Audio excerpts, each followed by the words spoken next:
ঈদ মানেই আনন্দ, আর সে আনন্দ যখন নারীর টানে শেকড়ে ফেরা হয়, তখন তা হয়ে ওঠে আরও মধুময়।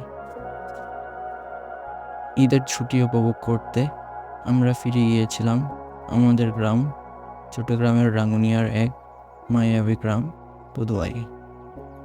শহর ছাড়িয়ে যতই ভেতরে ঢুকেছি, চোখের সামনে ততই উন্মোচিত হচ্ছে প্রকৃতির এক অপার বিস্ময়। পাহাড়ের কোল ঘেঁষে দাঁড়িয়ে থাকা এই পদুয়া গ্রাম যেন কোনো নিপুণ শিল্পীর তুলিতে আঁকা এক জীবন্ত ছবি। দূরে পাহাড়ের হাতছানি আর চারপাশে গাছপালার সতেজ ঘ্রাণ। যান্ত্রিক শহরের ব্যস্ততা ভুলে এই নিভৃত পল্লীতে প্রিয়জনদের সঙ্গে কাটানো সময়গুলোই জীবনের সেরা প্রাপ্তি।